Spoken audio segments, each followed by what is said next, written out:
Ultraman Rising. This is a movie I was very, very, very, very, very, very, very, very excited for. I've never seen every Ultraman series or movie, but I've seen quite a bit. Ultraman's pretty cool, right? And so I was really getting into the idea of going through all the Ultraman stuff and, getting into all that, right?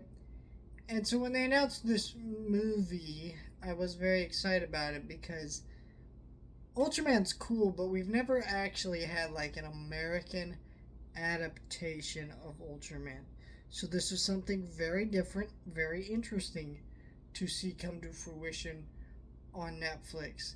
And the animation style from concept art looked really cool, and it was just really big deal on that level because I don't think people understand. So if you don't know Ultraman, Ultraman is a kaiju series that started in the 60s. It's had multiple different incarnations, reboots, kind of like Power Rangers and Super and interesting enough, Power Rangers is based on a Japanese show called Super Sentai, so it's kind of like a lot of different things. Anyways, um, what I'm just saying here is like it's like one of those franchises where you get different Rangers, you get different Ultramans and different Kaiju's and different stories, and it's gone on through mangas, and now he's in the Marvel comics and things like that. So it's a very big deal, right? So and Ultraman has only become more popular with a lot of the Japanese series getting finally very easily to access Blu-ray copies here in the States, and also being in Marvel comics and being referenced more in movies and pop culture and stuff. Ultraman's recently become a big deal for a lot of reasons. So, but he's never really had an American adaptation like his kind of bro over there, Godzilla, from Toho and all them, even though they have a lot in common. Um, so when it came to this movie, Netflix movies can be hit or miss. So I kind of sat down to watch it, and I was disappointed, guys. I don't want to deal break it. This movie's not great. I will say that the animation and action sequences are pretty good. The animation is gorgeous. I love the art style of this film. I love the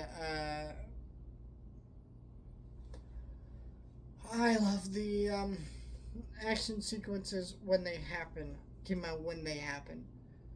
Really, what hurts this movie is it's at a weird point in the story where this movie starts that just kind of muddles the whole thing. What I mean by that is you got this kid.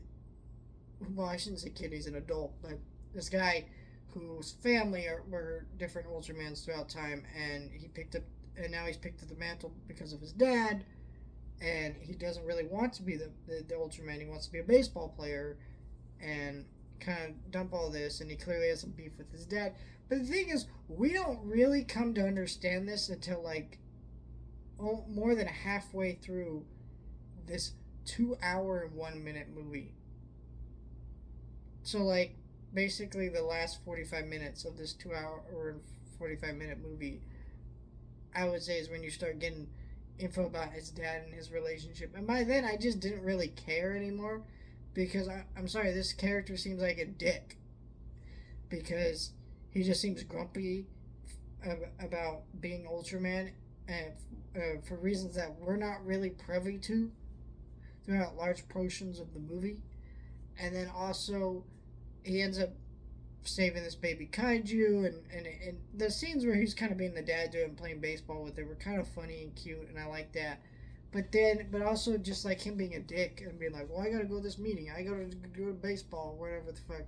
It's like, bitch, like, this is a living baby that you picked up. Like, it just makes this character seem irresponsible and stupid and just annoying. Like, so I didn't really care for this main character in this movie, and that's what really hurt the movie for me. Is I got this main character who's kind of a dick. I don't really care about what he has going on with his people. So I just kind of sat here looking at it going, like, I don't know, like, if the action's good and the animation's cool, it doesn't really matter because it's kind of like if the Spider Verse movies were like, how to explain?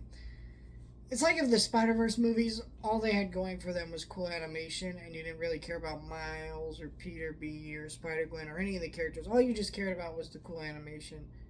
Those movies wouldn't be as good as successful, and that's the way I feel with this movie. I don't really care about this villain because I don't understand his backstory. I, you know, it's kind of like this is a weird point to start the story. I should have seen the fallout between him and his dad so I can understand their conflict more. To care about them rebuilding their relationship and fighting Kaiju Island, all this stuff. But because it took so fucking long to get there, I just didn't really care. And I also didn't get a good sense of the world. Like, I don't even know what city this takes place. This is, I think, they said it, but like I forget it because it looks like Japan, but it also could not Japan because they're doing baseball and shit in it. It's like in New York, almost kind of place, I think, or not. I don't know how to explain it, but yeah, I just felt very awkward the way this movie was set. It's like this movie wanted to play tribute to the Japanese animations, or not animations, but Japanese versions of Ultraman, and that's clearly why there are some weirder visuals and things here and different kaijus, but also it just didn't feel like it embraced the Japanese source material. No, it's just kind of a mess of a movie that I don't really know what anyone in the creative team was thinking other than let's make some cool animation, because genuinely I did not give a shit about anything happening in this movie. And it made for a very lackluster viewing experience where visuals were nice, not much else. I don't know, if you're an Ultraman fan, I guess it's worth a check out because I don't think you'll hate yourself. Actually, I think it's cool. Like, you'll get some enjoyment out of it. I would say it's like, it is an entertaining movie, but you also just kind of like, it's a passive entertainment where I'm watching it and I'm not angry watching it, but I'm also not the most engaged. There's better ways to spend our time, sure, but I feel like, I don't know, if you're a super big Ultraman fan, there's enough here that I'd recommend, but still, I just felt like this movie was very frustrating when it genuinely did not need to be, and I was very confused about what this film is going for. Sorry, guys, it's been a long day at work.